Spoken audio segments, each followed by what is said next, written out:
Well, hello everyone. How art thou? Hello. It's because we were listening to country Shakespeare. I think it just rubbed off on us. Does it sound better now?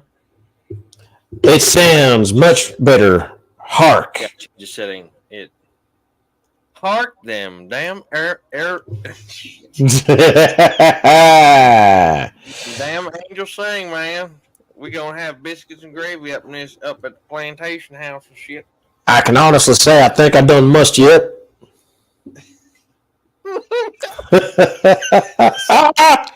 Before we get into everything, hi everybody. This is the Battle Bros podcast with Mac and Alamo. I'm Mac. That's Alamo. We are literally two asshat wearing best friends that have known each other for a long ass time. We are extremely fortunate that we're able to put on a freaking podcast every week because right when we're supposed to be doing podcast shit, it's like, dude, check this out. And we just talk about dumb shit that we watched on YouTube or Facebook or whatever the hell. Like I showed him this video. It's a video of Seth Green and Rob Paulsen. For those of you that don't know who Rob Paulsen is the guy that did the voice of Pinky on. Is it Pinky? What are we doing tonight, bro? He did the voice of Pinky. The same thing we do every night, Pinky. Try to take over the world. That show, yes, exactly. The Pinky. So it's Rob Paulsen who did the voice of Pinky, and then it's Seth Green who did the voice of Chris on Family Guy. And they were reading the scene where Pinky is voicing the part from the very iconic scene in Episode 3, Revenge of the Sith, where Anakin and Obi-Wan Kenobi are having that big battle on Mustafar. And they're reading it as Pinky and Chris, and it is damn hilarious. You made me turn her against you. Like Chris is reading the part about against me. Yeah. That is so good. And what was crazy is we're watching. Somebody commented on the fact that the Chris voice is based off of the character Buffalo Bill from. It puts the lotion on the skin, or it gets the hose again. Exactly, Buffalo Bill from Silence of the Lambs and stuff, and it's just like, oh, shit, that makes so much sense. Okay, I hear the inspiration for that now. It's like, holy crap. And it's just made this, it's hilarious. So before that, we're watching all this other goofy crap and all this other stuff. So yeah, we're very fortunate that our attention deficit dumbass selves are able to put on a freaking podcast every week because we just go, does that make us ADDASS?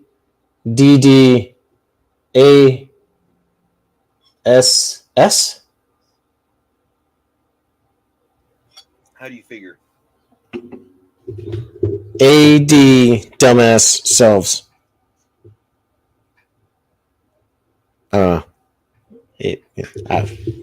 Anyway, we're gonna move on to this part of the segment. So if you haven't been on our show before, we've been friends since high school. Alamo and I both served in GWAT. I was in the National Guard and went to Afghanistan. Alamo was on active duty and ended up going to Iraq. We are both infantry guys. I was a Bravo. He was a Charlie, so he was a mortar guy. I was a straight leg. But what we do on our podcast is we talk about veteran and first responder related issues and kind of, want to bring attention to certain things that should not have a stigma attached to them, but oftentimes correct. So that's what we do. Besides acting like complete ding-dong doofuses, we kind of put on some serious stuff there too. So if you haven't done so, please feel free to go to any of our social media accounts. We have a channel on YouTube, Facebook, Twitter. Twitter is now X, right? Twitter is now X. You see who handles all the social media shit, so X formerly Twitter. I don't know that. I didn't do that. Yeah, so this is episode 081. We'll get into our main topic here in a little bit. Tonight's beer Oh boy. is How you doing? a little this new thing now where he's going to start talking about beer every week. It's like, okay. We're going to be talking about the Michael Waltrip Brewing Company's Bristol Sunshine Tangerine Ale. And that's actually a company right out of North Kakalaki. Not a plug for them, by the way. I just wanted to try something new because I'm a big connoisseur of beer. And honestly, it's like a couple of steps below being an alcoholic, so. Ooh. It smells like it's got like orange slices in it. It's tangerine ale, dumbass. You just said that. Ooh. That's actually really good. And the thing is, like, for the summertime, for an ale down at the beach or the pool, maybe?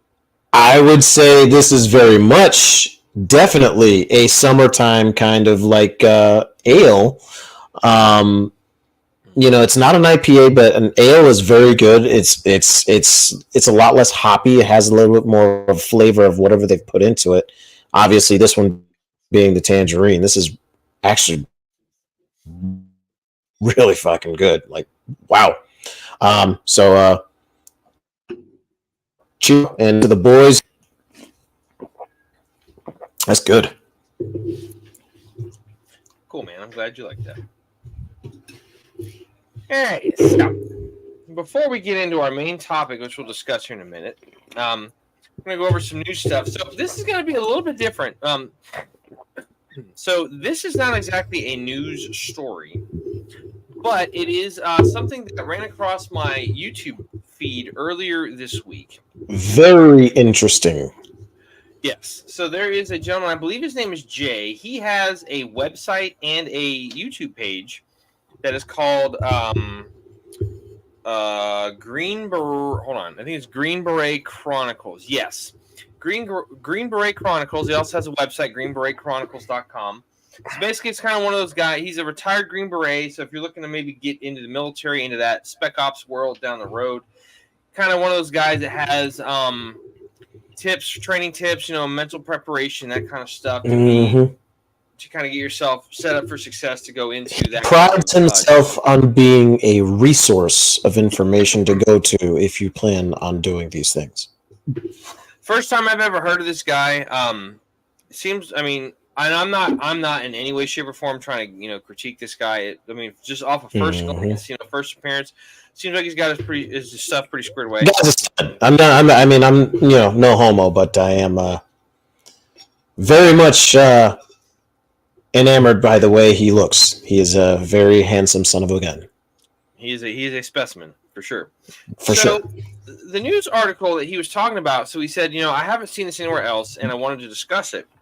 So in this year's National Defense Act, there is a request from the Secretary of the Army to inquire about what it would take, what it would look like to stand up a National Guard element for the 75th Ranger Regiment. Okay, so if you want to catch this video, it's only about 5 minutes long. Again, his channel is called Green Beret Chronicles. It's only about 5 minutes long. It came out as of the time of this broadcast, which is 5/24 of 2024. I believe it came out about 10 days ago, so I think it had an air date of 5/14 of 24. Excuse me. That would make it. Actually, I just thought of something. That would make it. If this is enacted, this would make it fourth bat, wouldn't it? I don't know what they call it. It potentially could be fourth bat. They're going to keep, if it's a line battalion, then more likely it'd be fourth bat.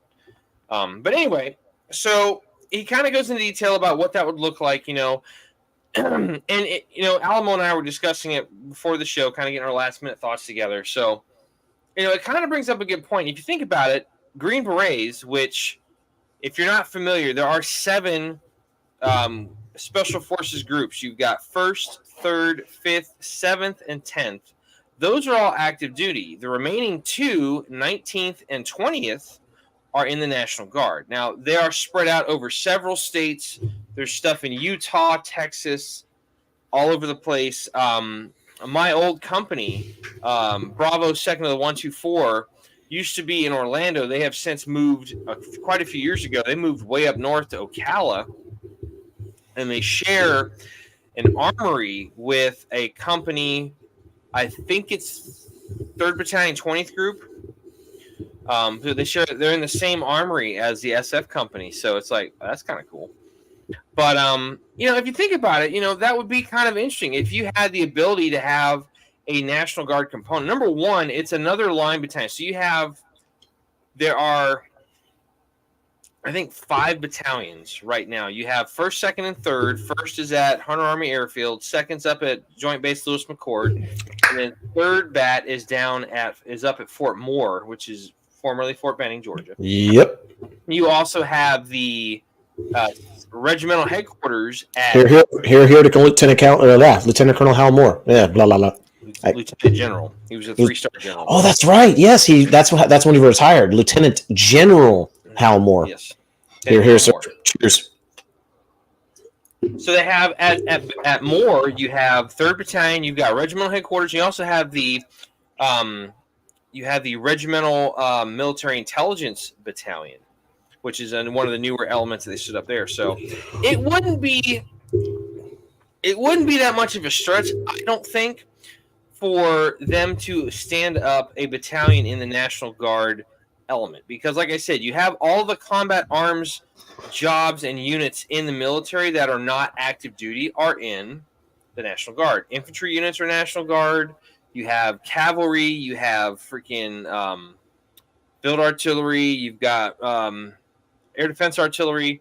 All these combat arms jobs are in the National Guard. Anyway, if it's reserves, it's primarily going to be combat support, military police, adjutant general corps, like LTF, logistical task force, that kind of stuff, and also combat service support.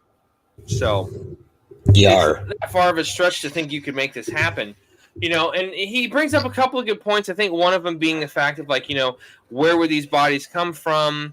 Where would the numbers? I think number one, if you had the option for these guys now, and most of the guys that I've known that have been Rangers, it's like it's kind of it's very much its own inclusive identity. Like you go and you don't freaking play the regular Army game. Like you're there, it's big boy rules pretty much from the get. So it would probably I would imagine it would be very, very different kind of mentality and climate when it comes to that kind of thing. It would be kind of an interesting amalgamation of two very different worlds. You have active duty, but you also have Rangers, which are just like it is the premier light infantry force of U.S. I think the way he described it, though, too, was that he was saying that it was going to be kind of like a way to take some of the workload off of those active duty units to give them a little bit more dwell time, which for sure. Which, in all honesty, if you bring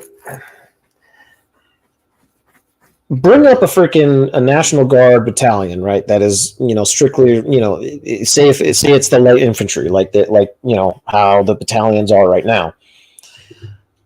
I'm going to be honest with you, that I feel like that would be a very, very good way to not only, bring bring a little bit more dwell time onto the active duty units, but it'll give,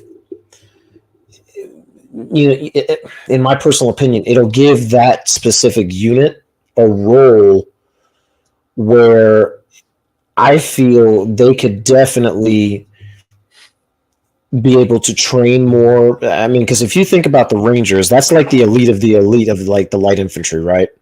And then the next step up after that is the Green Berets. Then the next step after the Green Berets is freaking, Delta, who doesn't exist. But, let's stop. My thing, yes, they do, because the last Medal of Honor recipient was the guy who was assigned to Delta Force, Sergeant Major Payne. Yes. So, and I just think it was awesome. He went up there in the brand new pinks and greens and had brown jump boots on, World War II look stuff. I was like, yeah, let's go. Looked like a bad son of a bitch. He was a stud. But I also think it opens up Ranger Battalion to be able to train more soldiers and to, I would say, in a weird kind of way. I think it would open up a way for um, essentially being able to train guys to join Ranger Battalion more outside of the now Fort Moore, out of the Fort Moore area, training area. Kind of like how I think special forces, they go all over the world to like the biggest bases, and they have training. Like I remember when they came to Vilsec, and they came to basically do a training where they would put you through RIP. They did and I mean everything, RIP, airborne, all that shit, right there at your duty station in Europe. And they were doing that when I was actually active duty. I signed up for it, didn't get it because my platoon sergeant, for lack of better terms, didn't want to lose manpower. Frankly, I think he hated me, but we're not going to get into that. And I think I don't know. I think there's a lot of training opportunity that could come with that. Like for example, like where the body's going to come from. What about the guys that are most senior that have been at most other battalions? Some of them live, that maybe possibly live here in the state of Florida, or maybe some that are just willing to relocate. It's an option. I will say this, though. I feel like, and I've experienced this a couple of times, and maybe you have too. There have been guys that have come off of active duty that came to the National Guard unit that I was assigned to, and you could tell they were active duty because, it's how it was ingrained in them. Yep. Root programming of a freaking computer game. It's like basic code is just, this is how it is. It's not here. It's or like this. And like the way they carry themselves, the way everything was done, and not saying that we were sloppy or lazy or stuff, but it's just a different world being in the National Guard. It's things don't move absolutely. And that's not me saying anything bad about either side of the fence, active duty, National Guard. It's the matter of fact. It's just how it is. And I swear, the couple of times we had guys show up, there was maybe somebody that was there for 2-3 drills top. They're like, I'm going back to active duty. I remember one guy, you could tell he was from somewhere deep in the South. Just the way he talked, and he always looked like he had a piece of cud in, but he never had a piece of cud in. It was just like he always just had that big Southern boy jaw kind of thing, strong. He grew up on the farm. I know the type. And stuff. Right. I think he was there for maybe a drill. He's like, oh no. He's like, I think I'll be going back active duty. So see y'all later. So there was a couple like that when I was in the reserves. There were a couple. And the other thing too is with Rangers, they deploy. I mean, if you look at a lot of these guys, some of these guys that have been awarded citations and stuff. There was a E7, I think, Sergeant Cruz, who was killed in action and stuff. He ended up being awarded the Medal of Honor. He had deployed 15, 18 times during GWOT, but you got to also remember they have a much shorter deployment cycle. It's only for 120 days, and then it's all right, you put one on a range last night, and you're going to download your ammo and get on a plane, and you're going to be stateside in about 14 hours. So, that kind of stuff. So it would be really interesting to see how that works. I mean, with Green Berets, I feel like they have a little bit longer train-up cycle when they go overseas. Plus, they're going over there for maybe 6 months.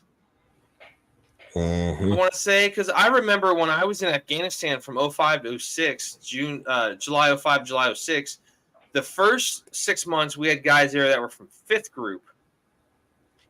And then the next The second half of the deployment, the second 6 months, we had guys from 19th Group, so they were also National Guard. And I remember one guy was like, "Dude, I'm getting my 4th college degree because Uncle Sam's paying for that shit. Why I got a real job? I got my I don't give a shit, and I'll go on an occasional deployment. Like, rock on, man." It's like, okay, I like you, buddy. Mm-hmm. I mean, at least to us, at least to me, they were a lot more approachable the second 6 months, just because they knew how the system worked. Like, yeah, we're National Guard guys too. Like, we love this stuff, but we also have regular jobs and families and all that shit. Like, yeah, why not? So, anyway, feel free to leave us your thoughts on any one of our social media places, or you can do that like on the video. Social media. Yeah. So it was a very it's one of those concepts where you're just like, huh, okay, let's talk about that. I mean, I think with the go-getter and the freaking pipe hitter mentality of guys in Ranger Regiment, I don't think that would be a problem. I mean, especially if it helped. If it was another unit that could go in and help relieve and help alleviate the fire cycle. Now, mind you, are we worried about that right now? No, because GWOT has technically officially ended. We're now in Operation New Dawn, or Freedom Sentinel, or whatever the hell it is. I'm out of the game. I don't know. But yeah, it just, I mean, look at all the stuff we had happen when, we got out of the Gulf War during the Clinton administration. We went from 24 active duty divisions to 10. That's like 40% of what we had. We had 24 divisions. We went down to 10 divisions. You want to talk about a wind down? Yeah, that was a big freaking wind down. Absolutely. So a lot of these units that have been around for a long time, AmeriCall, 24th, there's a heck of shit. You going away? But, also, too, like, if you remember that clip, you've seen 12 Strong. I have not seen 12 Strong. Seriously? I know. Oh, I've been meaning to watch it. Next time I come to your place, we're going to freaking sit on the couch and watch 12 Strong, dude. So there's a scene, the guy who is the CW4 on the team, the warrant officer, he goes into Lieutenant Colonel's office, the battalion commander's office, who's played by Rob Riggle. Which, funny enough, Rob Riggle was a Marine captain who got over there and worked for the guy he portrayed in the movie. So it's kind of like a weird kind of like small world moment shit. Yeah. Not to mention a good way for him to embody the guy he worked with. Bingo. Absolutely. So anyway, the CW4, Michael Shannon is a guy who ended up playing, I think, Zod in one of the newer Superman movies. But he's a really great actor. He was also on, I think, Boardwalk Empire or whatnot. So he plays the CW4 on this ODA team. He goes to the colonel and he's like, you've got this team has the most combat experience out of anybody in this entire group. Why would you break this up? He's like, all right, we'll put you together. We'll get you a captain. He goes, we have a captain. He's like, he's only led you in training for the last 2 years. He goes, these men will follow him. They will trust him. He's good. Like, let it go. So, like, Chiefs, freaking CW4 going up to an 05 going, hey, sir. Like, so it's good. Leave it be. The power, the mystical powers of the chief wizard officer. The little wand out makes shit happen, so. But anyway, I mean, that's the one thing we don't ever want to freaking do a wind down or a drawdown on is, SF units and like special ops and that kind of stuff. So we're gonna alleviate or we're gonna eliminate an entire battalion at a Ranger regiment. Never happened. Never happened. No way, no how. Not any way, shape, or form. So anyway. So that was kind of an interesting thing. I'm just waiting for Alamo to come back on. His camera cut off. He's not muted. I don't think he got popped off. But anyway, so yeah, if you want to check that out again, the name of the page on YouTube is Green Beret Chronicles. I believe it was, like I said, it was posted on 5/14 about 10 days ago as of the time of this broadcast. So like a 5-minute video. Check it out. Tell us what your thoughts are. I personally think it could happen. I mean, we have the power to do damn anything we want with the military. The budget's pretty much almost unlimited. So, I mean, why not? It's just another way to get guys that are Ranger qualified into another unit, have another unit on standby. Never know. So that's that. Now that we've just delved into that topic, let's get on to the topic of the show. How about it? So, yes, indeed. The name of this episode is Criticism. This is episode Criticism. 1 of the Battle Bros podcast, and we're talking about criticism and why it's not always a good thing. It's not always a bad thing, but it's not always a good thing, depending on the type. So we're going to get into that. So criticism is defined as the expression of disapproval of someone or something based on perceived faults or mistakes. Now, this is, criticism of another type, but it's the analysis and judgment of the merits and faults of a literary or artistic work. Basically like an art critic or a literary critic. I don't know why I wrote that in there. I kind of regret writing that now. Never mind. So the other definition I want you to hear is constructive criticism. Now, this one is going to come to play here in a little bit. So constructive criticism, a feedback method that offers specific, actionable recommendations for improvement. A form of feedback that focuses on delivering critique and negative feedback constructively and positively to improve performance or behavior. Just think about it. Folks that were in the military, law enforcement, fire, EMS, if you've gone through any type of training exercise, you've had that AAR, the after action review, and you pretty much break down what you did. Okay, what did you do? Explain what your thought process was.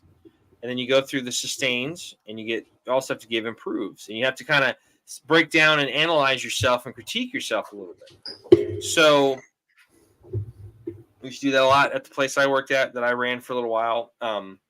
The self-defense training facility that I ran up in Brooksville for about 3 years. After we'd put them through their paces, we had them do a sustain improve. What'd you do good? What can you do better? And I think that's something that is vitally important in this day and age, is to look at yourself and go, okay, I could probably do this better next time. But the key is we don't want to get too far into it because it can lead to a lot of bad stuff. I can tell you offhand, I'm the kind of person where I do something really fucking stupid. And I'm just like, oh, you're such a fucking, you moron. You damn moron. You're a fucking idiot. Why the hell did you do that? And sometimes I even verbalize that, and my daughter's just like, dang, Dad, do you really feel like that? I'm like, yeah, right now. I totally agree. I'm right there with you, pal. Your dad's being a dumb shit sometimes. Now, was I like that a lot as a kid? Not necessarily. I was kind of uncertain of myself a lot of times. I think being, critical of myself came probably from the military. Just, especially training to go to war and, training to do your warrior tasks and all that kind of stuff. Mind you, this was 20-something years ago. So, yeah. I think in large part that just comes down to we were a profession that if we messed up, that it was going to cost people's lives. So you kind of get used to that idea of like, damn it, man, like you do freaking better next time, dude. Because if not, nah, you know what I mean. You get a little bit more critical than you would originally get. Yes, I was doing that same thing before we got on the air. When you stepped off, I was sitting there playing with my camera because I've got a slightly new setup on my office and my desk, and I was just like in my head, you'd be like, "Hey, dumb fucker, what are you doing?" Like just knife handing my camera on my webcam on my computer. It's like, and that's what you do. Yes, you do that in your head quite a bit. Yeah, I'm just getting all sweaty thinking about getting knife handed. It's like, getting freaking just jabbed in the head with the brown round, just like, yes, Sergeant. What are you doing? Yes, Sergeant. Yes, Sergeant. I saw break a guy's nose one time. I put a whole can of starch on his brim and went, "He's here," and he's like, Oh, fuck, he broke that dude's nose. It's Don't lose break. Fucking look at his nose. It's bloody. Ooh. Awesome. like, So anyways, yes, Sergeant. Yeah. So it can be okay to criticize yourself, but it can also be kind of bad. So Yeah, there is a detriment to it. Yes, very much so. So we're gonna read just some information. We're gonna read a couple articles. So this is an article where it lists a bunch of different types of criticism. Alamo, don't worry about putting this up on the screen. It's not a big deal. No. The first one were the varieties. Don't worry about that. The second one, okay, with the betterup.com article, have that on standby, and we'll put it up when we read to it. Okay. So this first article, like I said, has a bunch of different types of criticism. I'm going to read 4 of them. And those are the ones that I've listed in the notes, Macho, just so you know. So it's going to be we're going to read about positive criticism, negative criticism, constructive advice, and then self-criticism. And it's going to kind of hit both sides of the fence here, good and bad. So positive criticism draws attention to a good or positive aspect of something that is being ignored or disregarded. People may be able to see only the negative side of something so that it becomes necessary to highlight the positive side. Positive criticism may also be a type of self-justification or self-defense. The term positive criticism is also used in the sense that the criticism is well-meant or well-intentioned. I mean it in a positive way. Here, the criticism intends to serve a purpose that is constructive or that the targeted person would approve of. The basic aim of positive criticism is usually to provide a better orientation or frame of reference for behavior. It provides ideas people can act on to improve the situation. At the very least, it provides more choices for behavior and therefore potentially enlarges behavioral freedom. Positive criticism can be stated as a positive alternative. For example, there are good reasons for thinking that we are better off to do Y instead of X. It does not necessarily say that the option criticized is all bad, but rather there's an alternative option that is better or preferable. The next one is negative criticism. So negative criticism means voicing an objection to something only with the purpose of showing that it is wrong, false, mistaken, nonsensical, objectionable, or disreputable. Generally, it suggests disapproval of something or disagreement with something. It emphasizes the downsides of something, in essence. Negative criticism is often interpreted as an attack against a person. Okay, that may not have been the intention, but it can be interpreted that way. Negative criticism can have the effect that the people criticized feel attacked or insulted by it, so that they either do not take it seriously or react badly to it. Much often depends on how much negative criticism there is and how much criticism is transmitted at once. People can handle some negative criticism, but they may not be able to handle a whole lot of negative criticism, at least not all at once. Correct. The downside of negative criticism is often that it tells people that they cannot or should not do or believe, rather than telling them that they can or should do. For example, what possibilities or options there are. So it may be disabling rather than enabling. People might reply to a negative criticism that, quote, "This is all very well, but I cannot do anything with it," end quote. Or they might say, quote, "Now what?" end quote. Yet negative criticism may be necessary at times to prevent a course of action harmful to the people concerned. If people are afraid to state a negative criticism, the existing problem might get worse. Now, let's pause that for just a minute, because there have been plenty of times, hell, I made a really dumbass mistake when I was a freaking brand new private trainee in basic training. I've told the story once or twice before. 3-man fire team. I was a fire team leader. We're in a 3-man wedge, and we're getting ready to move down this simulated lane. Pretty much just practice, bounding techniques for the 3 of us. And I had my weapon off safe, and they were only blank rounds, but I hosed off a blank round, and I was just like, fuck, And this drill sergeant came over and chewed my ass so bad. He's like, "You're fired, team leader. Get off to the side. You're just a freaking dumb dick with a gun over there. You come over here and take his spot. He's screwed up." I'm not going to say what he actually said because it might get us banned from Facebook. Well, yeah. Drill sergeants. And I'm also the kind of person, dude, where like if it's internal or external, I beat myself up pretty bad. Odds are 95% of the time I'm probably not going to repeat that course of action or that decision-making process to get to that course, that just line in the sand where I could cross over and fuck up that bad again. So yeah. Exactly. It's kind of important to do that to myself because I'd rather do it to myself than have somebody else do it to me because I'm just like, oh, this is so much worse.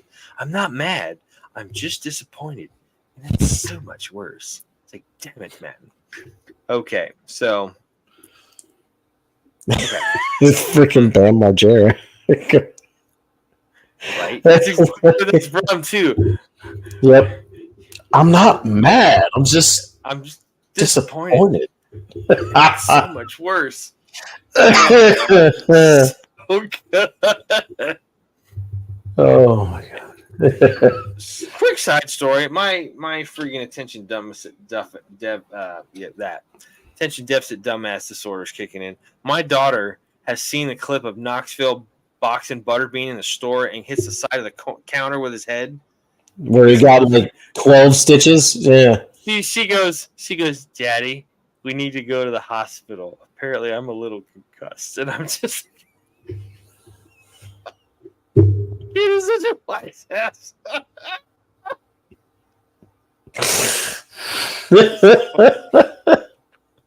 Oh. I remember having such an awesome sense of humor at 10 years old. Like, yeah, have stepped up the humor game. Like, this generation is going to be good to go in that respect. It's because they see so much already. Like, back then, it was like, most of the funny stuff that most of the funny stuff that we talk about, it came from life experience. Like, these kids, they take it, whatever they see, and they don't really get the life experience. They apply it to their life experience, which is just, in a way, so much more interesting. That, and they also have the benefit of everybody in our generation recording shit that we did in our life experience. So they exactly. Check this out. This is like 20 years ago. This is on the oldest YouTube channel. It's like, fuck you, kid. All right, you don't know. Mm-hmm. So, does that mean you were born in the 1900s? I will. Oh. Have you heard that one? Oh. We're going back to triggers. Yep. It's like Jaden said that to me, and I was like, "What?"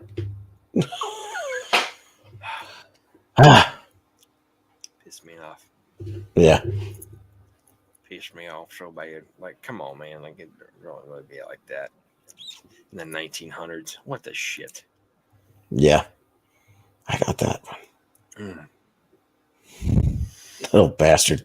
And we're good. Yeah, little bastard. And we're back. Now we're moving along.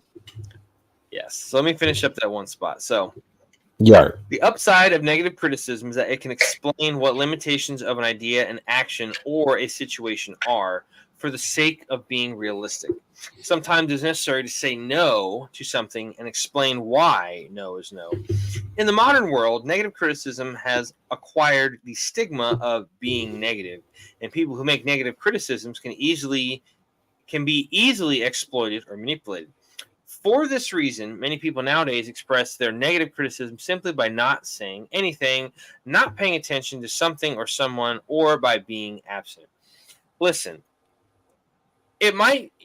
you could argue a lot of different points. It might just be the newer generation and their learning style. Like, yeah, our generation, the GWAT generation, like, we got our asses chewed. You did something wrong, you were going to hear about it. Oh, yeah. That's how it worked. Asses chewed or whooped. Warheads to foreheads, absolutely. My mom has this thing in her this little like plaque in her kitchen that says, "If I do ill, I hear it ever. If I do well, I hear it never."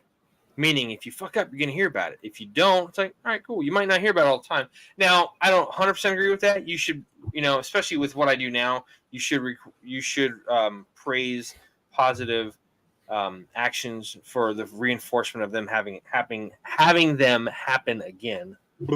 Correct. So I would slightly disagree with that in that respect. Now, the next one is going to be constructive advice. Constructive advice is not really a type of criticism and extremely close to advising someone. It aims to show that an intent or purpose of something is better served by an alternate approach. In this case, making the criticism is not necessarily deemed wrong and its purpose is respected. Rather, it is claimed that the same goal could be better achieved via a different route. Constructive advices are often suggestions for improvement, how things could be done better or more acceptably. They draw attention to how an identified problem could be solved or how it could be solved better. Constructive advice is more likely accepted if the advice is timely, clear, specific, detailed, and actionable. Both negative and constructive advice have their appropriate uses, but often it is considered a requirement of criticism that they are combined. Thus, it is often considered that those who find fault with something should also offer an option for putting it right. More generally, any rule for behavior of any kind usually implies both do's and don'ts. Doing something usually also implies not doing something else, and not doing something often implies doing something else. There is therefore a conscious choice to do this or do that, but not both at the same time. So, to orient behavior, people need to know both what is ruled in and what is ruled out. If the criticism concerns only one aspect but not the other, it may supply only incomplete information, which is not really adequate to orient behavior or guide action. One of the most elementary reasons why a rule is ignored, flouted, or subverted is because either the positive or the negative aspect of what it means is unspecified. So before we get to the last section, let's break that down. So I heard somebody say something once that was fantastic. It says, if you're going to bring up an issue, don't just bitch about the problem, preach a solution. Okay, this is the issue we have. Hey, what is the issue? Like, there was a story, and we could have added this in the news. There was a corporal who is an instructor at the corporal's course somewhere out, I think, on the West Coast for the Marine Corps. He just saved the Marine Corps $140 million, right? So there is one of their armored vehicles that they have, and there's an issue with it where it doesn't, if the maintenance manual doesn't have a complete picture or a complete account of how to reassemble something if it needs to be reassembled or reconstructed, that kind of thing. And it was causing a problem where the wheel would become deadlocked to one side, like hard over to the left or the right. I'm not 100% certain. But he figured out, it's like, yeah, there's no way to put this back together right, and it's doing this because this is missing because it's not in the diagram. So because of that, he went back on his own time and his own dime and figured out, like, hey, here's an issue, and he got a Navy and Marine Corps Commendation Medal because he saved them $140 million for the training program for this vehicle. It's like, yeah, like, nice. Don't just have a problem. If you're going to come up with a criticism, offer also a solution on how to improve the said situation. So yeah, that makes perfect sense. And I think something like that actually applies in the professional sector. Obviously, there's, I mean, when it comes to like logistics and shit like that, I mean, there's plenty of things that you can do to minimize problems, minimize issues. What's the term that they use is don't just talk about it, be about it. That's saying, yeah. Hell, they were saying that in high school. Don't just talk about it, be about it. Mm-hmm. Well, we were in high school 20 freaking years ago, man. That was one of the little idioms that they'd throw around. Believe, I still succeed, cannot believe. succeed. I still cannot believe it's been over 20 years since I started high school. That's absolutely nuts to me that it's been that long. So your son's going to be in 5th grade next year? He's going to be in 5th grade. He will graduate high school as long as he does everything right in 2032. Which is the same year that my daughter graduated. That's Jaden, right? Jaden. It's the same year that my daughter's going to graduate. That'll be my 30th anniversary of my high school graduation. It was just like, Mm-hmm. crap. But anyway, yeah, it's scary to think about. Yeah. Get back on track. So, Yes, sir. last one we're going to read is talking about self-criticism. This is kind of a lot of where we're going to focus the rest of the conversation the rest of the night. So we're going to read this one, and then we're going to just kind of skim over this next article because we're already kind of running deep into the hour. So Yar. self-criticism, or what academics sometimes call autocritique, refers to the ability to appraise the pros and cons of one's own beliefs, thoughts, actions, behavior or results, especially from the point of view of how others might regard them. Self-criticism might occur in private, or it might happen in a group discussion. Sometimes self-criticism is aired publicly, specifically to show people that a person or group no longer believes in something which it formerly did.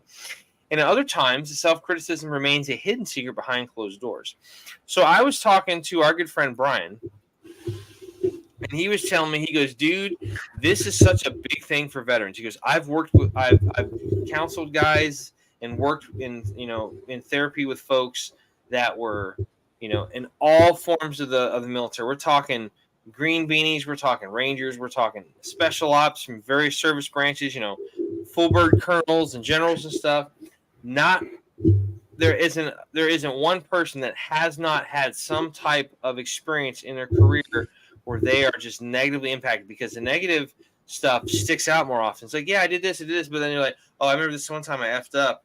Like I told the story earlier about, when I had a negligent discharge with a blank round. It's like, that still sticks, man. And that was like 20-some years ago. I'm just like, yeah. Like, I completely understand. I could venture to say that it, for me would be, essentially when I was, having some corrective training going on, and I dropped my legs, and I shouldn't have, I should have thought a little harder about what the drill sergeant was trying to say, rather than just be like, oh yeah, he told me to get up. I mean, granted, the motion he made didn't exactly help, but regardless, I've beat myself up for years over that one. Like, man, I could have gone so much further if I hadn't. There's a lot of stuff, but I definitely get where this is going. So I'm going to, let me see, was there anything else I wanted to? I'm going to read the 3 bullet points in that one article, and we're going to skip over, and I'll have you post the next one. So self-criticism can be very difficult for several reasons. People can be very resistant to admitting that they are wrong about something, or that they did or said the wrong thing. They like to believe that they got it right even when others disagree. Acknowledging that they got it wrong could be very embarrassing, confusing, or distressing, especially if they personally invested a lot in the wrong idea. Their whole world might crumble. I know a couple people like that. Number 2, the people might have blind spots in their awareness, i.e. they are simply unable to see a part of themselves for what it is. For instance, unless others point it out to them. In that case, they are unable to criticize themselves because they don't know what there is to criticize. Thirdly, if people did engage in self-criticism, others might interpret it as a sign of weakness. You got it wrong, so why should I take it so seriously? Thus, self-critic might no longer have the same confidence, or become vulnerable to attack from others. Okay, Alma, if you want to put that article up there now. Durka. Muhammad Jihad. So this next article is from a website called betterup.com. It is called Overcome Self-Criticism by Getting Your Inner Critic to Take a Break. From this is the name of the author is Maggie Wool, and this was posted February 7th of 2022. Okay, so some days your inner voice is relentless. Some days it's downright rude. When your self-criticism takes over, it hurts. It doesn't make you feel good. It rarely helps you perform better in the moment. It also kills your curiosity and passion and makes it harder to sustain effort over time. Oh, why do I feel like they are singling me out on this shit? Holy crap. It happens to everyone. We all can have a harsh inner critic at times, but who says you have to accept all these ugly, incredibly harsh on my part.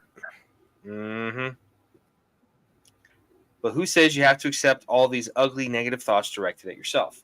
Silencing your inner critic is the ultimate sign of strength. It's one big step toward being more focused and effective.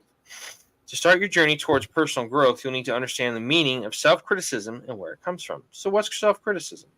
The word criticism is synonymous with judgment, opinion, and assessment. Self-criticism means directing all of this evaluation towards yourself. The origins of self-criticism are in our early relationships in our childhood.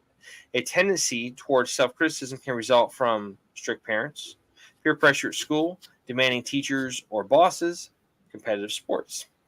It can also stem from your learned behaviors. For instance, pursuing academic excellence may have led to a relentless inner critic. This can be taxing to your mental health and well-being. Perhaps you put too much pressure on yourself to find a romantic relationship, and so your self-esteem, damn, they're like freaking singling me out. I don't like this shit. Yes. It helps if you don't look at your self-criticism as a personality trait, regardless of how it began. You are not defined by how you treat yourself. And your identity shouldn't depend on your inner dialogue with yourself.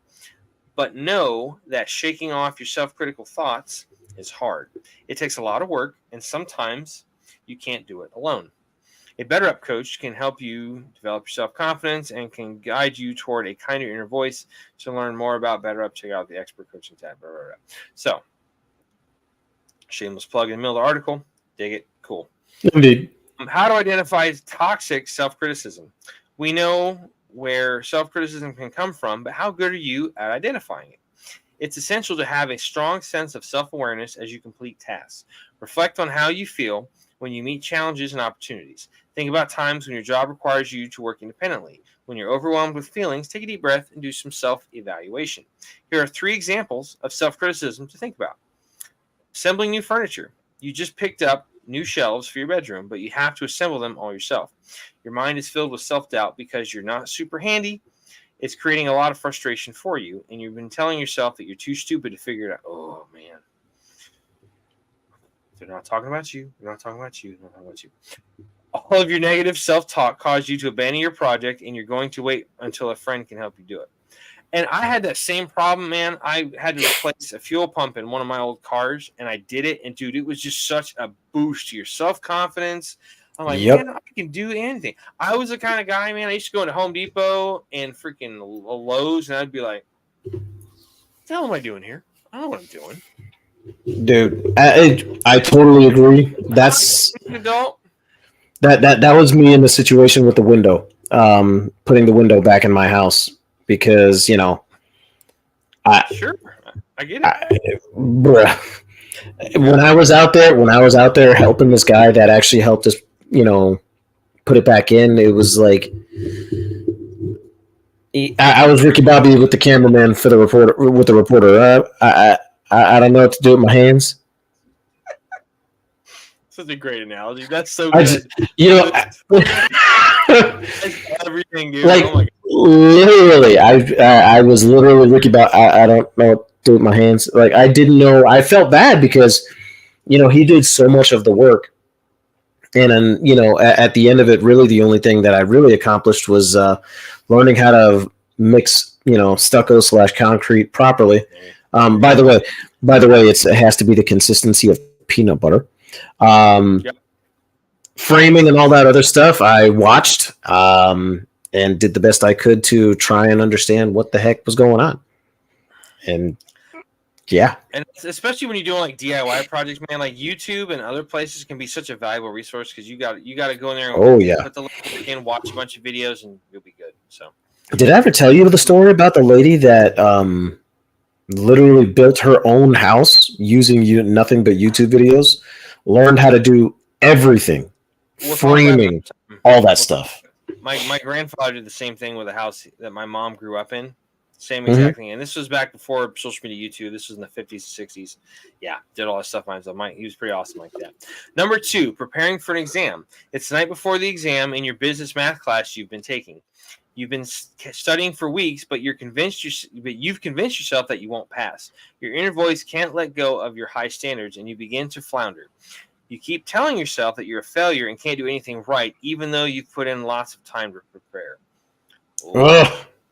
That's me. Number 3, trying something new. You see that your local curling club has a few openings for people to join a team. You and a friend have talked about wanting to participate for a long time, but now the opportunity presents itself. You're having second thoughts and experiencing self-doubt. What if you're not athletic enough? What if you never learn the rules correctly? You don't end up joining the team because you automatically think you'd be horrible and wouldn't have a good time. What are the effects of self-criticism on your mental health? As you can see from the examples above, self-criticism often stands in your way. Self-criticism can allow you to acknowledge any mistakes you make and help you avoid them in the future, but it can also be damaging. Constant waves of negative self-thoughts and nasty inner dialogues can impact your mental health. Even if others around you are respectful and kind, it matters how you treat yourself. Here are a few ways that self-criticism can impact your mental health. Your relationship with others. You may not mean to, but self-criticism impacts those around you when you only think and speak negative thoughts.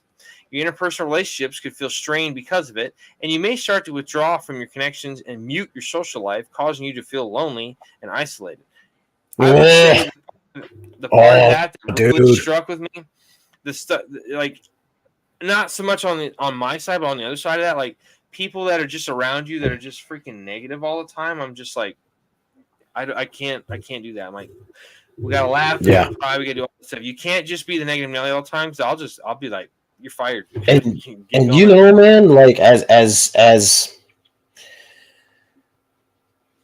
happy-go-lucky as I like to try and be, there are a lot of times where I find myself being that guy, just like, oh well, freaking bullshit. There's a lot of times I think about like going out in public and stuff, and I'm like just wanting to talk to somebody and just being like, oh, she's really cute. No, I don't want to talk to her. She's gonna see through me. Like, oh, it's terrible. It's freaking awesome. Yeah. Man. Worsen or cause eating disorders. When you have low self-esteem, you're criticizing everything about yourself, including your appearance. Your self-perception is poor, and you obsess over any flaws that you may think you have. These thoughts can cause people to self-harm or take drastic measures to change their appearances. Disordered eating impacts both mental health and physical health. Self-criticism can make you hyper-focused on how you look and think that you're never going to be good enough. It overwhelms you with guilt. You may feel guilty when you convince yourself you failed at something. Self-criticism can lead to comparing yourself to others, which often doesn't end well.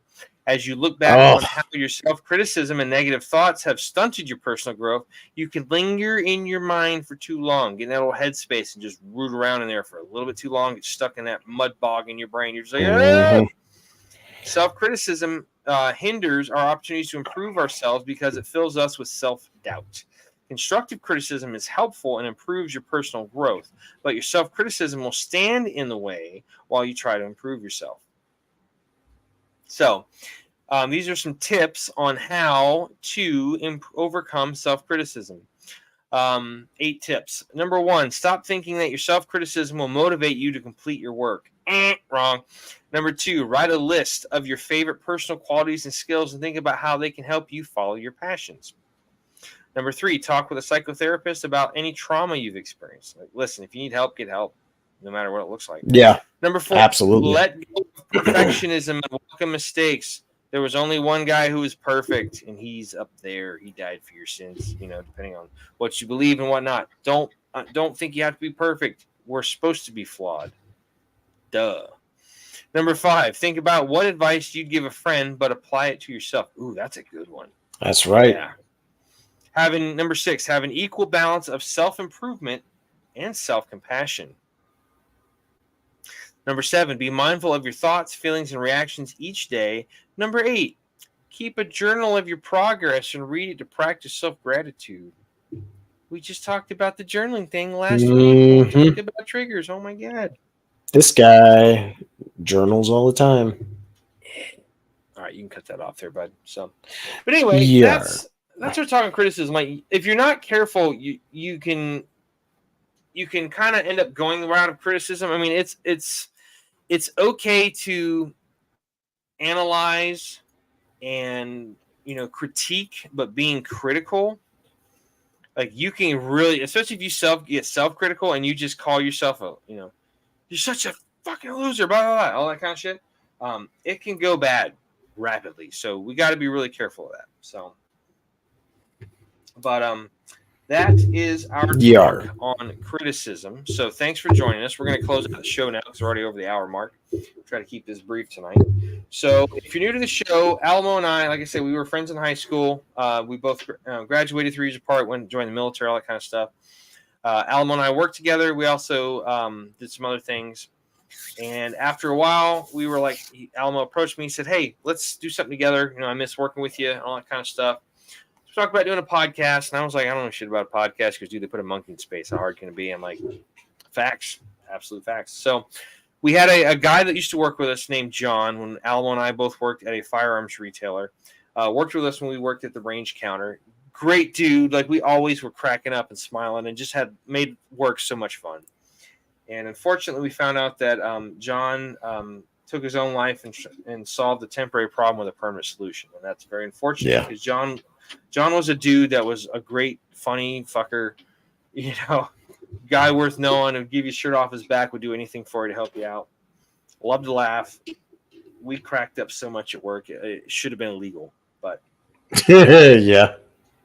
Thank God it wasn't. We just played the dumbest games and stuff, but it was great. So when I found out about John, I reached out to Alamo and I said, hey man, I'm in. Let's do this. That was like my aha moment. So we talked about, doing a podcast and what our message would be, and came up with a name and started thinking of like the baseline information we were going to do and talk about. So after we came up with the name Battle Bros, we came up with the Battle Bros Code. And what the Battle Bros Code is a way to, just kind of keep yourself going when times get hard. If you can remember the 4 tenets of the Battle Bros Code, you should be doing better than fair to middling. So, easy thing to remember, 4 letters, BROS, okay? Be tenacious. No matter what you do in life, go out and do it to the fullest of your ability. Have the tenacity, have that fervor, have that fire in the belly that it takes to do anything that you do in life to the fullest and utmost of your potential and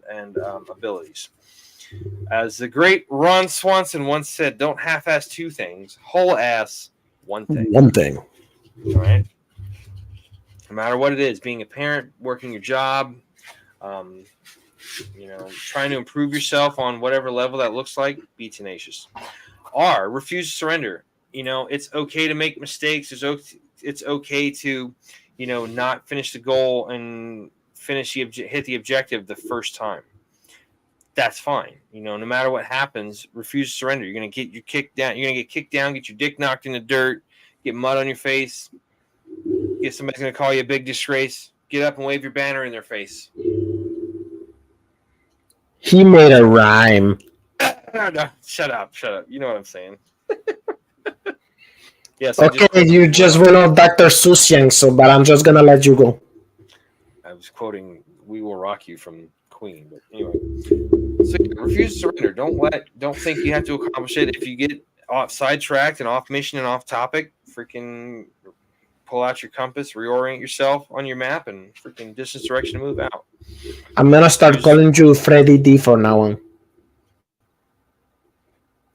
Oh, obliterate your obstacles. Meaning, when your co-host tries to derail you all the damn time when you're closing out the show, so you can get off. Don't give in to that stuff. Just keep driving through. Said previously with refusing to surrender, obliterate your obstacles. No matter what happens, there's going to be the obstacles that come up in life. when you're doing work projects, or you're doing school projects, whatever the case may be, getting help when you need it. That seems to be a pretty common obstacle of people thinking, oh, I don't want people to think bad of me. Who cares? But it's not that people are going to think bad. They want to make sure you're okay. You have a tribe. Use that tribe around you. Whatever those obstacles are, physical, mental. If they're physical, whatever it takes, climb over it, go around it, dig under it, knock it down. If you got to, freaking blow it up with some C4 and Bangalores, do it. If you got to freaking back an armored vehicle into it, do it. It's all good. Doesn't matter. Obliterate your obstacles, man. Sometimes you got to go and outmaneuver an obstacle and get back on the main route and keep going from there. Whatever it takes. Obliterate your obstacles. S. Most importantly, hold that thought.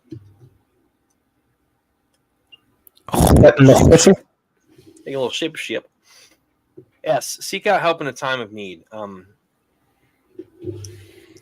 Like with our friend John. There's nothing we couldn't give to bring John back, and that's unfortunate because John was one of those guys that kind of come once in a lifetime. Just loved to laugh, full of life, just a great dude, And he's not here anymore, and that's a travesty. But what we can learn from that is to remember that we don't have to go through this alone. You don't have to sit here and just go, oh, nobody likes me. Especially when it comes to problems like mental health, or you're doubting yourself, or you're thinking like you don't need to be here anymore. Bullshit. You do need to be here. People are wanting to keep you around. You need to be there to tell your story. Everybody has a story, and you should pass it along and share it with your friends and your family because it deserves to be told. So help can come in a lot of different forms. It can be, and I've called this guy all hours of the night. Sometimes I've come over to his house and we've cracked a beer and just kind of talked and, kind of helped each other out and been like, hey man, I don't know what to do. And we've bounced ideas off each other and we've been there for each other. This is probably one of the top 3 people I call if I'm in a fucking bad place. I'm going to be like, I'm going to call them, or I'm going to call you. So, if you don't feel like you have any help, whether it's a family member, a friend, a coworker, an acquaintance, somebody you served with, man, that's the biggest resource. Having the guys you served. I was looking on my Facebook the other day. I've been on Facebook now 7 years. I know I'm a newbie relatively compared to a lot of people, but like that was the greatest joy, was reconnecting with all these guys that I served with in the military. And I was just like, oh my God. And it's one of those wonderful things where you just pick up a conversation you had 15 years ago, like you never left. And it's just like, oh shit, there we go. Go from there. And it's like you just start right back from where you left off at. Like you didn't miss any time. And that's an amazing feeling. It really is. So, no matter what that help looks like, family, friends, coworkers, use them. If they're there, use it. It's a resource. It's not something to be exploited. It's something to be, utilized and be advantageous to your mental health and your mental well-being. If you don't feel like you have anybody you can reach out to, there are options out there for you. There is the national, if you ever feel like you're going to harm yourself or do something that cannot be reversed, that permanent solution to a temporary problem kind of thing. There is the National Suicide Prevention Hotline.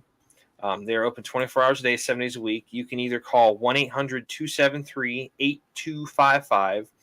Again, that's 1-800-273-8255. The last 4 numbers, you're going to hit the word TALK, TALK, 1-800-273-TALK.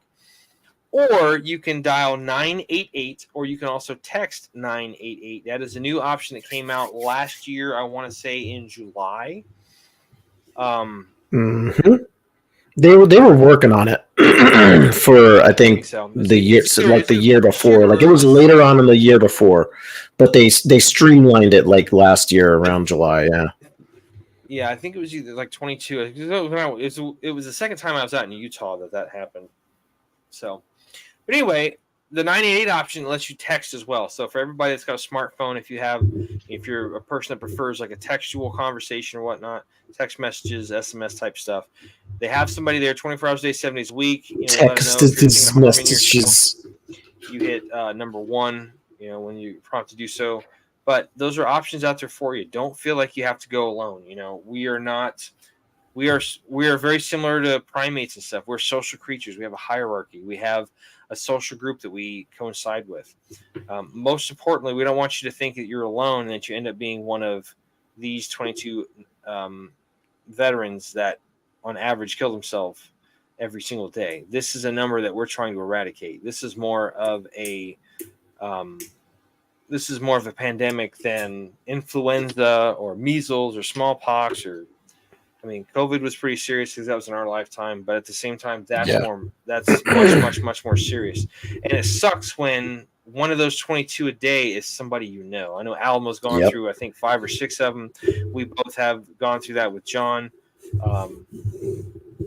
It's too much. Like, this has got to stop. So if you need to reach out and use those resources, just remember, like we said, we have the Bros Code for that reason. If you can remember those 4 things: be tenacious, refuse to surrender, obliterate your obstacles, seek out help in a time of need, you're going to find yourself doing a lot better of less crappy than shitty in that situation. And like, the less and less shitty it is, the better it gets. So it's like, okay, let's do that. So that's important to remember. So on that note, I'm going to hand it off to Alamo. He's going to close us out, and we're going to get the hell out of here for the week. So, nice long treaty. All right. So, if you'd like to catch up with us on the social medias, there are a myriad of a couple places that you could actually do that with us. You can do that on the Facebook, and you can find us on facebook.com/battlebros.podcast. You can also find us on the other Meta platform, which is the Instagram, at BattlesBros_podcast. And you can also find us over there on Elon's platform, X, formerly known as Twitter, at BattlebrosPC. You can go ahead and contact us there 24/7 via the instant messaging platforms on each one of those social media sites. We monitor those bad boys every single day. We're looking for your messages, guys. We're looking for your messages. We're looking for suggestions for things that you guys want to talk about. Again, this is a primarily, first and foremost, community building endeavor. So if there's things that you want to talk about, or if there's things that you would like us to talk about, throw them in the comment section. Throw them in the little kind of suggestion box. Just little check marks. Just throw that in there, and let us know what you guys want to hear. If there's an episode where you feel like you want to hear us talk more about, something currently going on in terms of a current event, and you want us to focus on that as an episode, hey, current events are our events too. So let us know. If you're feeling like contacting us via the instant messaging on the other platforms is not exactly the most ideal. You want to keep it a little bit more private. We do have a Gmail where you can contact us. That is battlebrospc@gmail.com. Once again, that is battlebrospc@gmail.com. Mac and I monitor that bad boy. Again, same thing, 24/7. Drop us a message. If it comes down to you're worried about how you're doing, or you're worried about how someone else that you know and care about is doing, and you just don't want their business or your business out there, drop us a message. Again, this being community building, our main thing is to try and work things out with the individual or yourself in question. And try and talk you down and, let you know that, hey, you're worth a damn, you're worth keeping around. And, there's nothing that, is going to stop us from thinking that. You deserve to be here just like anybody else. And we're going to stand by that and stick by those guns. So if you feel like you want to contact us privately and let us know that, hey, I'm not doing too good, or hey, I got a brother, sister, friend, whatever, that's not doing too good, and I want you to talk to me or give a message of encouragement. Hey, that's what the Gmail is for. Let me interrupt real quick. So, my daughter asked me, she's like, being very much a kid in this generation, she's like, Dad, how many followers do you have? I'm like, I don't know. I really don't know. That's not the most important number. If we can make this and stop it from being 22 a day, if we can make, give one person, another lease on life and stop them from going down that dark road, like that's the most important shit to me. Yeah. I appreciate, I don't want to say I don't appreciate followers, but it's not the most important metric that we're going off of. Everybody has a right to hear this stuff. You got to remember to, when you hear it, you might want to pass it along and, send it to somebody else that might need to hear it, And a lot of the times, it could be just that the message at the time just isn't for that person, So, but if you're one of our loyal listeners and you've been listening to us for a while, thank you. Thank you for continuing to listen to us. We did that at the same time, like we promised. We did do that at the same time. I promise. Did not. But yeah, absolutely, most definitely. Any little bit helps, and everybody that listens and watches are important. Everyone.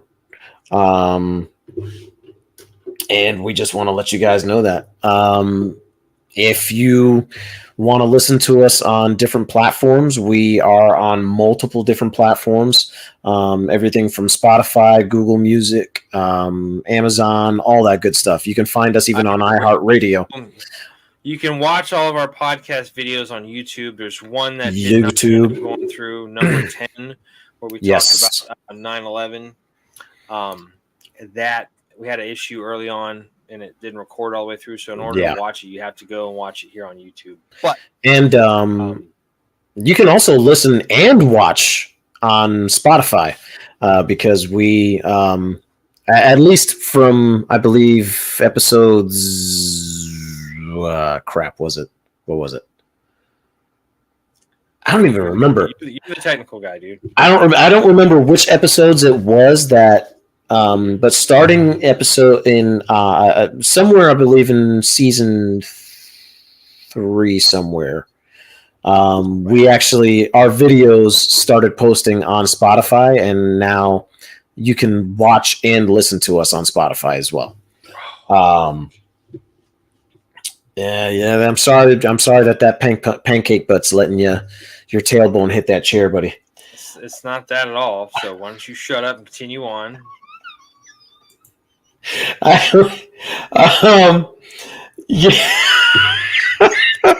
Fucking pancake butt, bro. Seriously? Oh man. Fantastic. We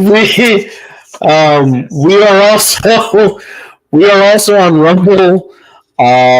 Stitcher. I'm still Stitcher as well. Rumble. I'm still trying to sort out what's going on with Rumble. I'm not exactly sure what it is that's going on with Rumble, why we have not been able to transfer our videos. I might just have to start uploading the videos onto Rumble one by one from now on.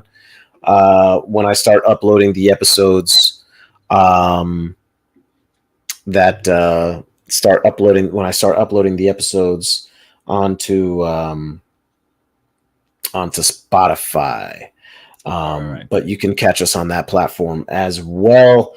I'm hoping to figure out a way to get our automatic feed back up and running again at some point soon. So that way, it gets back to being a little bit more simple. Other than that, we also have some plugs for some friends of ours. If you want to hit with the plugs, I was actually gonna skip those tonight. I do kind of want to change the show up just a little bit different. when we ended out. Rock on. We got. So again, this has been episode 081. We're talking about criticism of the Battle Bros podcast. We want to thank everybody for watching and or listening, consuming our content. We greatly appreciate all the listeners. More importantly, since Monday is Memorial Day, please take the time this weekend to think about those that have given the ultimate sacrifice to allow us to live the life that we have. Especially if it's somebody you know, if it's somebody you don't know, just please take a minute. You know, it kind of still astounds me how many kids are like, what does Memorial Day need to do? It's like, me and Dad's grilling barbecue and stuff in the backyard. It's like, yeah, that's great and everything, but try to understand the full meaning of that and whatnot. So Honor the fallen, past and present. Honor the fallen, exactly. So just, take a minute, say a prayer, just kind of allow yourself to get caught up in the moment. Just be thankful for what you have, because there's some folks that gave up their life so that we could have the life that we have. So on that note, without getting too somber, again, thank you for watching our podcast. Thank you for listening, watching, viewing, whatever you want to call it. We will hopefully be back next week for another exciting conversation. But this has been the Battle Bros podcast with Mac and Alamo. Thank you so much. And just remember, be tenacious, refuse to surrender, obliterate your obstacles, so you got help in a time of need. If you can do that, you have a good shot at being better than shitty. So we appreciate your time. Thank you so much for joining us, and we will catch you down the road. So for this week, we are out of here. Battle Bros.